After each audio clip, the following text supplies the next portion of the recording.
Hey guys, it's back. Hey guys, it's your girl. I'm back. It's Hope Love, and we're about to get into this new video. Whew. And whew. Man, that last video, I don't know. If you are from another view, just saw this out of the random blue in your suggestions, well, you can check out the rest of my channel and the rest of the fanfic. Just, tap on my channel and go in. As usual, viewer discrepancy is advised, and this is Harry Small Addiction, Chapter 32. Wonder what this could be. We have a quick note from the author. Okay, sorry this chapter is short, but it is made mostly for those commenting that they wanted to see Harry go into protective boyfriend mode. So enjoy. Well, that'd be interesting. I definitely like to see that. Anyway, here we go, guys. Harry woke up, shivering. Oh, by the way, if I don't do voices in this one, I'm sorry, but I have been filming a lot because I do like to do rapid uploads with my fan fictions. Just a little more organized for me. My edits are a little more spontaneous. Harry woke up shivering and his back hurt. He tried to sit up. When he couldn't, he looked down to see Draco was lying across his chest. Harry had slid down the wall overnight, and Draco's head had fallen on Harry's shoulder as a result. Harry realized it was Monday, which meant they had potions first thing.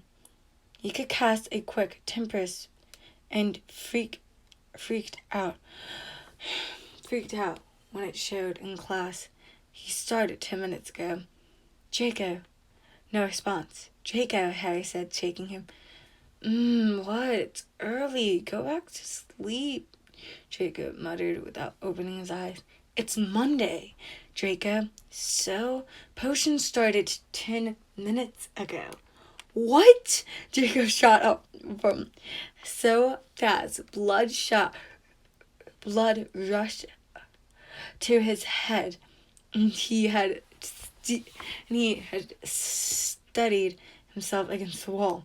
Standing up, Harry said, "We can still make the class if we go now." A scourge would good enough to clean up. Draco looked at himself, down at himself. The idea of substituting his daily shower for a scrugify charm was not appealing in the slightest, but he figured it had to do. All right, 2 scrugify charms and a trip down to the dorm to get their bags. Later, they're pulling the door open to potion classroom open. Harry looked like a mess. He could feel his hair sticking up more than usual, and he glanced at Draco. Well, he wasn't much better. Snickers and whispers were heard around the room, like what, they had sex together and they woke up late? And this is definitely pg13. As their classmates took in their appearance, Ron looked at Harry as if he had grown a third head. You two realize my class started over 30 minutes ago. Oh, 30 minutes ago? Yes, Professor Slughorn asked, taking in the ruffled appearances. Sorry, Professor. Oh my God. This is priceless. Harry said, making his way to the desk quickly. Draco followed. We overslept. It won't happen again. All good. Just don't make a habit of it, Slughorn said, turning back to the board where he was explaining some potion. Harry thankfully Harry was thankful he liked him. He didn't want to be in any more trouble. Harry was opening up his textbook, and he had the word "psst" to his side. He turned to see Ron. Oh my god, I wonder what Ron and Hermione are going to say, because they know to get his attention. "Where were you?" Ron whispered, and Hermione was leading in to listen too.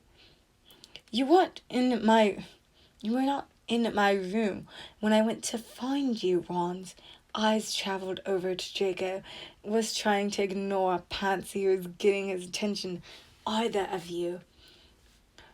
"We went to the library this morning to get some homework done and lost track of time," Harry said, and Draco had to cover his mouth so they didn't hear the laugh that he was trying to struggled to escape. Hermione looked at Harry, skeptical, but didn't question it. No, because you shouldn't. Rumors were flying by lunch about Harry and Draco had been late.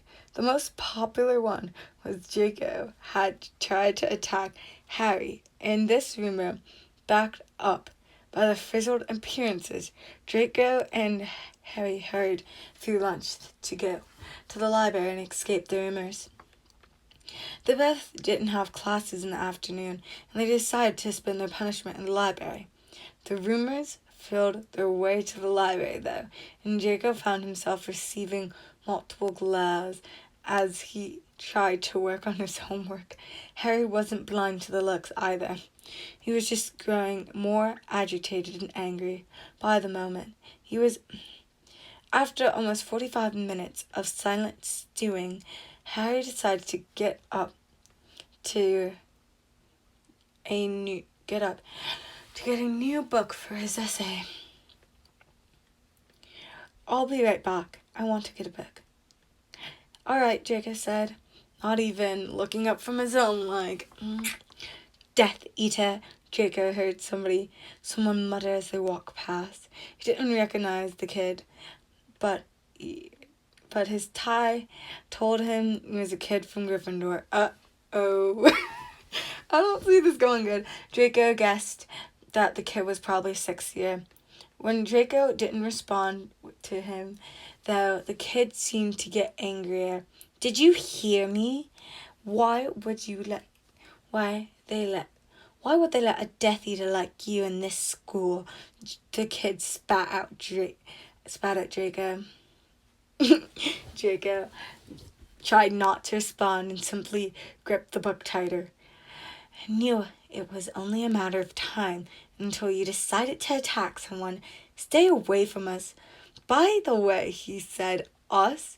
Draco, he knew he meant Gryffindor house, especially Harry. Stay away from Harry. He's ours. Yeah, okay.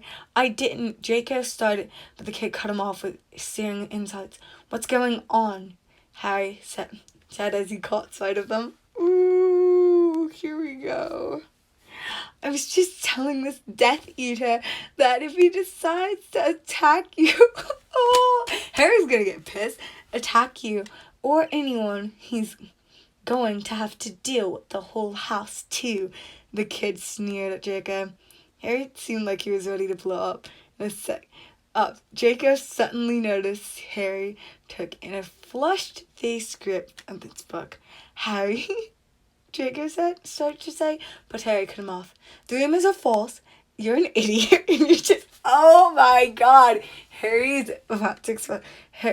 "For blindly trusting what others have been saying," Harry said, through gritting his teeth. "He's not a Death Eater. You can't define people by the past mistakes. And he didn't attack me." Harry particularly shouted the last sentence. It gained attention from the entire room. "If I hear one more person say he attacked me, they'll be finding themselves unable to talk for the rest of the year." The rest of the school year. Oh my god. Yes, Harry. Quickly gathering his things, Draco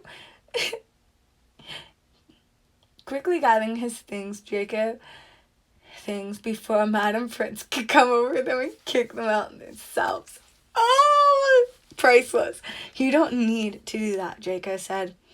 When they made it to the hall, no one else was around. I did. I'm sick of people saying false rumors and believing stupid rumors. Well, thank you, Draco. Thank you, Draco said, reaching out to Harry's hand and squeezing it to give a squeeze. Okay. Yeah, Harry said. More focus on their hands. You know them. The face you made when you were kind of yelling. When you were... Okay, the face you made when I yelled was kind of cute, Harry said with a small smile. I didn't make any face, Draco said, suddenly tried to put his hand back, but Harry held fast and laced his fingers together. You did, though. All shocked and surprised. I don't get to see you show emotion very often, Harry got closer to him, near his mouth. Draco's ear was turning red. I show emotion. No, you don't. You're always so. Harry brushed his lips against him. Draco's necklace was book. Reserved. Draco let a shuddering sigh out at the feeling of Harry's lips on his neck. We should probably go to our room now. Draco said in embarrassment, and Harry was eager to comply. Oh, here we go. Harry pressed his lips to Draco when the door seemed to be closed, and Draco leaned in immediately, his eyes fluttering close. Harry could feel Draco smiling to the kiss, and let a small laugh. One thing that made dating Draco so great was that you got to kiss him. Harry quickly became addicted to his lips. Okay, because the next one doesn't seem that it's going to be shorter of anything less, I'm going to, I do actually want to read this one. So, you guys just hang on for a minute. This might be a long video. On Wednesday, Harry came rushing through the doors of Draco and his shared dorm room. Draco watched in mild amusement as he took in Harry's slightly disfigured form. Before Draco could even get a word out, Harry said, "Okay, I've got the plan." "What plan?" Draco said from his homework down his bed. For a prank. You were actually serious about that?" Draco asked. "I thought you had forgotten about it, actually." "I told you I wasn't kidding," Harry said, crossing his arms over his chest. It's like, I want to get in normal kid trouble. Draco could hear the birds chirping outside the window, and he wished it was one of them in this moment, if only to get out of whatever kind of trouble they're about to get into. He knew, as soon as Harry suggested it, you wouldn't be able to say no to him. "I say we plank French." "Oh, I mean, I don't like him much either, but what is the reason behind this?" "He's never let anyone have fun. He took some of Ron's things he got from his brother's shop, and now he has detention." "I want to get them back," Harry said it with a smirk. "So you immediately turned to pranking."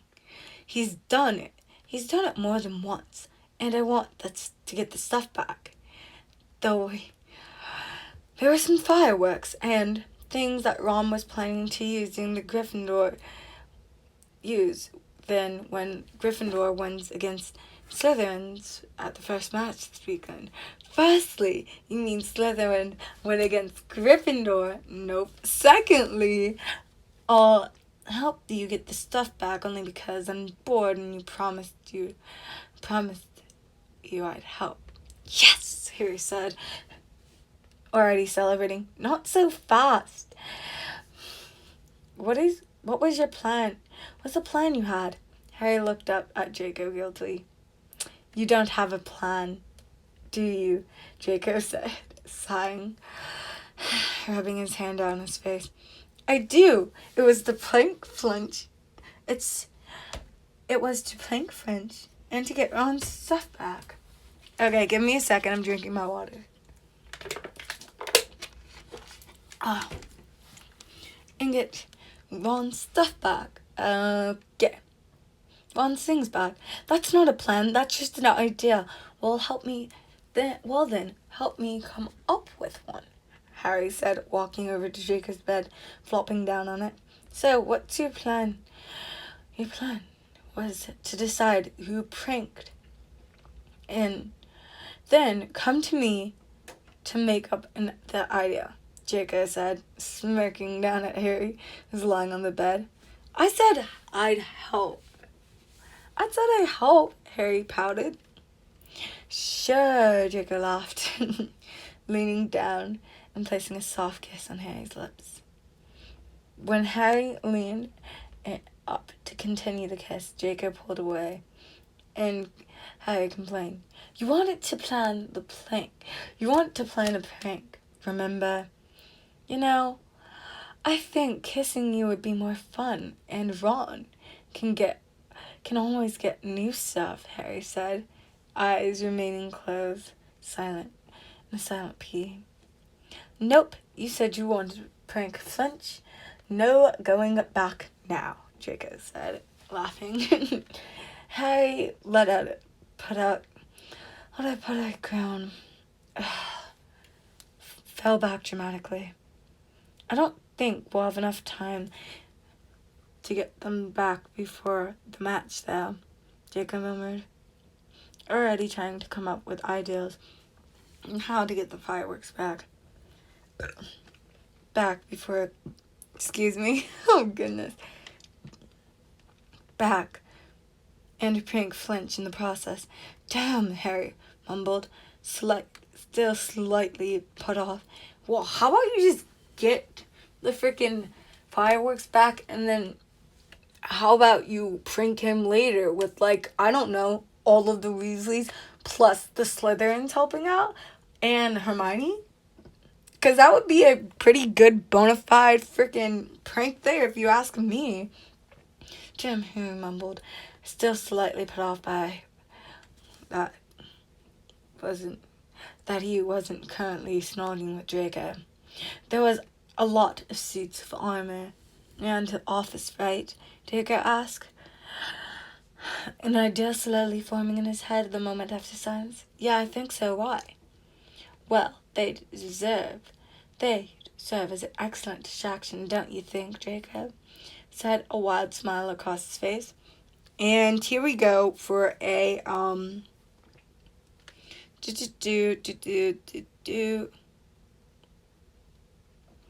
Oh, and this chapter is also short. Okay. Well, I guess that's the end of the chapter. Wow. Thanks for watching, guys. I'll see you later. And this is Hope Love signing off. Bye.